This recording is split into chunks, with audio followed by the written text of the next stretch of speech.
En el norte de África, en una tierra llamada Numidia, que hoy conocemos como parte de Argelia, nació un niño que cambiaría el mundo con sus palabras. Su nombre era Aurelio Agustín. Corría el año 354. Su padre, Patricio, era un hombre pagano, un funcionario local con un carácter fuerte y apegado a las tradiciones romanas. Su madre, en cambio, era Mónica, una mujer de fe cristiana inquebrantable, cuya piedad y paciencia se convertirían en el faro silencioso que guiaría a su hijo a través de las tormentas más oscuras. Agustín creció en este hogar de contrastes, entre la autoridad terrenal de su padre y la devoción celestial de su madre. Era un niño brillante, de una inteligencia despierta y una curiosidad que no conocía límites. Su madre intentó sembrar en él la semilla de la fe, pero el corazón joven de Agustín estaba más interesado en los juegos, las travesuras y el clamor del mundo que en las silenciosas promesas del cielo. La educación era el camino que su padre había trazado para él. Soñaba con que Agustín se convirtiera en un gran orador, un maestro de la retórica, una voz poderosa en los tribunales y en la administración del Imperio Romano. Por ello, la familia hizo grandes sacrificios para enviarlo a estudiar a las mejores escuelas, primero en Madaura y luego en la gran ciudad de Cartago. Agustín no decepcionó. Su mente era como una esponja que absorbía todo el conocimiento de los grandes poetas y filósofos latinos. Aprendió a dominar el arte de la palabra, a construir argumentos persuasivos y a conmover a las multitudes con sus discursos.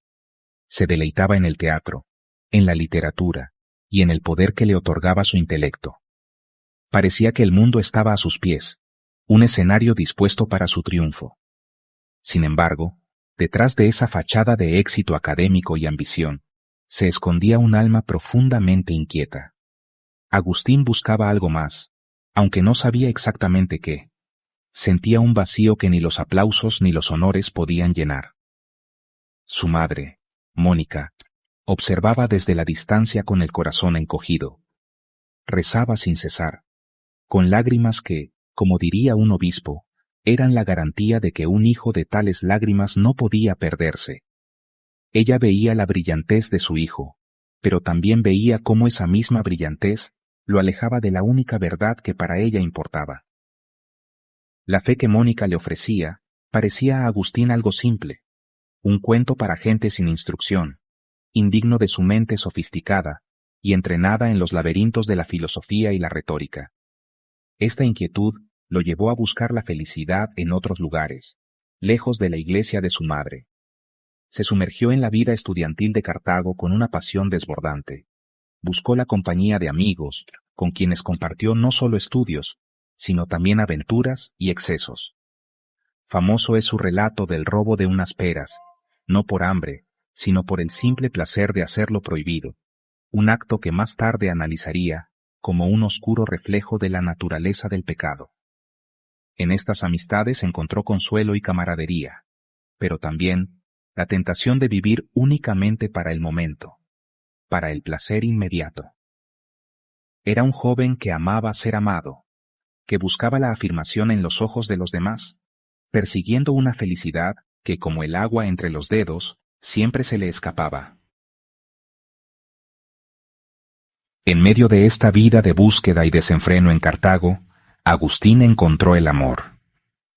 No fue un amor de conveniencia ni un capricho pasajero, sino una relación profunda y duradera con una mujer cuyo nombre la historia no ha conservado. Vivieron juntos durante más de 15 años, en una unión que, aunque no estaba bendecida por el matrimonio legal, estaba llena de afecto y lealtad. De este amor nació un hijo, a quien llamaron Adeodato, que significa regalo de Dios. La llegada de este niño fue un acontecimiento que sacudió la vida de Agustín. De repente, ya no era solo un estudiante brillante o un joven en busca de placeres, era un padre. La responsabilidad de cuidar y educar a Adeodato le impuso una nueva seriedad y le hizo reflexionar sobre su propio propósito en la vida. Adeodato era un niño de una inteligencia extraordinaria, un reflejo de su propio padre. Agustín lo amaba profundamente y se enorgullecía de su precocidad. Esta nueva faceta de su vida, la paternidad, lo ancló a la realidad de una manera que ni la filosofía ni la retórica habían logrado. Sin embargo, su corazón seguía siendo un campo de batalla. Fue en esta época, alrededor de los 19 años, cuando un libro cambió el rumbo de su pensamiento. Mientras estudiaba para sus clases, se topó con el Hortensius de Cicerón, un diálogo filosófico que, lamentablemente, hoy se ha perdido. La obra era una apasionada defensa de la búsqueda de la sabiduría como el camino hacia la verdadera felicidad. Las palabras de Cicerón encendieron en Agustín un fuego que nunca se apagaría, el deseo ardiente de encontrar la verdad con mayúsculas.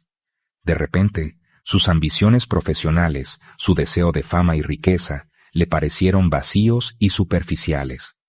La retórica, el arte de persuadir a otros, perdió su encanto frente a la monumental tarea de encontrar una verdad en la que él mismo pudiera creer. Fue así como comenzó su larga peregrinación intelectual. Su primera parada fue en una secta religiosa muy popular en aquella época, el maniqueísmo. Esta doctrina ofrecía una explicación aparentemente lógica y racional para el problema del mal en el mundo. Sostenía que el universo era un campo de batalla entre dos principios eternos y opuestos. Para un joven como Agustín, atormentado por sus propias contradicciones y pasiones, esta idea resultaba sumamente atractiva. Durante casi una década, Agustín fue un seguidor devoto del maniqueísmo. Le parecía una filosofía superior al cristianismo de su madre, que consideraba lleno de historias infantiles y contradicciones. Los maniqueos prometían una verdad basada en la razón pura, no en la fe ciega. Sin embargo, con el paso del tiempo, Agustín comenzó a encontrar fisuras en su sistema. Sus preguntas se volvieron más profundas, y las respuestas de sus maestros maniqueos le parecieron cada vez más insuficientes y evasivas. La promesa de una explicación racional para todo el universo comenzó a desmoronarse, dejándolo una vez más a la deriva, con su sed de verdad más intensa que nunca. Su corazón inquieto no encontraba descanso. Desilusionado con los maniqueos de Cartago, Agustín decidió que necesitaba un cambio de aires. Puso sus ojos en Roma, la capital del imperio, el centro del poder y del conocimiento. Pensaba que allí encontraría mentes más brillantes y respuestas más satisfactorias. A pesar de las súplicas y las lágrimas de su madre Mónica, que no quería que se alejara más de ella ni de su fe, Agustín partió en secreto. El viaje a Roma fue difícil, y al llegar cayó gravemente enfermo. Pero una vez recuperado, abrió una escuela de retórica, esperando encontrar el éxito y la claridad que tanto anhelaba. Sin embargo, la ciudad eterna no fue lo que esperaba. Descubrió que los estudiantes romanos eran conocidos por su costumbre de cambiar de profesor justo antes de tener que pagarle, lo que le causó problemas económicos y una profunda decepción. Fue entonces cuando surgió una oportunidad que cambiaría su vida para siempre. Le ofrecieron un prestigioso puesto como profesor de retórica en la corte imperial de Milán. Esta era una posición de gran influencia y prestigio, un sueño hecho realidad para cualquier maestro de su tiempo. Agustín no lo dudó y se trasladó a Milán, llevando consigo a su compañera, a su hijo Adeodato y a su fiel amigo Alipio. En Milán, su carrera alcanzó la cima. Se movía en los círculos más altos del poder y la cultura, pero su inquietud espiritual persistía. Fue en esta ciudad donde oyó hablar del obispo local, un hombre llamado Ambrosio, famoso no solo por su piedad, sino también por su extraordinaria elocuencia y su profundo conocimiento de la filosofía. Inicialmente, Agustín comenzó a asistir a los sermones de Ambrosio, no por interés en la fe cristiana, sino por curiosidad profesional. Quería estudiar el estilo del obispo, analizar su oratoria y aprender de su técnica. Era el retórico estudiando al retórico. Sin embargo, mientras escuchaba, algo comenzó a cambiar dentro de él. Las palabras de Ambrosio no solo eran hermosas, sino que también estaban llenas de una sabiduría que Agustín no esperaba. Ambrosio presentaba el cristianismo de una manera nueva y sofisticada, interpretando las escrituras de forma alegórica y conectándolas con las ideas de los grandes filósofos griegos, como Platón. De repente, la fe que le había parecido simple y rústica en su juventud se reveló como algo profundo, intelectualmente riguroso y espiritualmente resonante. Mientras tanto, su madre Mónica, incansable, había cruzado el mar para reunirse con él en Milán. Su presencia constante, su fe serena y sus oraciones incesantes eran un ancla para el alma atormentada de Agustín. Ella nunca lo presionó con reproches, sino que confió en que Dios respondería a sus plegarias. La influencia de Ambrosio desde el púlpito y la de Mónica en el hogar comenzaron a derribar las defensas de Agustín. Empezó a leer a los filósofos neoplatónicos, que le ayudaron a comprender la naturaleza inmaterial de Dios y del alma, liberándolo de las concepciones materialistas del maniqueísmo. Poco a poco, su mente se abría a la posibilidad de que la verdad que tanto había buscado pudiera encontrarse, después de todo, en la fe de su infancia. El momento decisivo llegó en el verano del año 386, en el jardín de su casa en Milán. Agustín se encontraba en un estado de extrema angustia. Su mente estaba convencida de la verdad del cristianismo, pero su voluntad se resistía a dar el paso final. Se sentía prisionero de sus viejos hábitos y de su ambición mundana. En medio de esta tormenta interior, se retiró al jardín y, según cuenta en sus confesiones, escuchó la voz de un niño o una niña que cantaba desde una casa vecina una y otra vez: Tolle, lege, tole, lege, que en latín significa toma y lee, toma y lee. Interpretando esto como una señal divina, Agustín corrió hacia donde había dejado un libro con las cartas del apóstol Pablo. Lo abrió al azar, y sus ojos se posaron en un pasaje de la carta a los romanos. Nada de comilonas y borracheras, nada de lujurias y desenfrenos. Revestíos más bien del Señor Jesucristo. En ese instante, toda duda se disipó. Una luz de certeza inundó su corazón y la oscuridad de la incertidumbre se desvaneció. La lucha había terminado. Había encontrado la paz. Comunicó su decisión a su madre Mónica, quien recibió la noticia, con una alegría inmensa, la respuesta a 30 años de oraciones.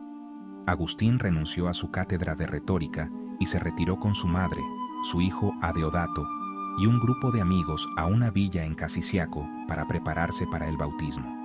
Allí se dedicaron a la oración, el estudio y el diálogo filosófico. En la vigilia pascual del año 387, Agustín, junto con su hijo Adeodato y su amigo Alipio, fue bautizado por el obispo Ambrosio en la Catedral de Milán. El retórico que buscaba la verdad en el mundo la había encontrado finalmente en Dios. Con el corazón renovado, Agustín decidió regresar a su África natal para fundar una comunidad de laicos dedicados a la oración y al estudio, una especie de monasterio. Sin embargo, la tragedia golpeó en el camino.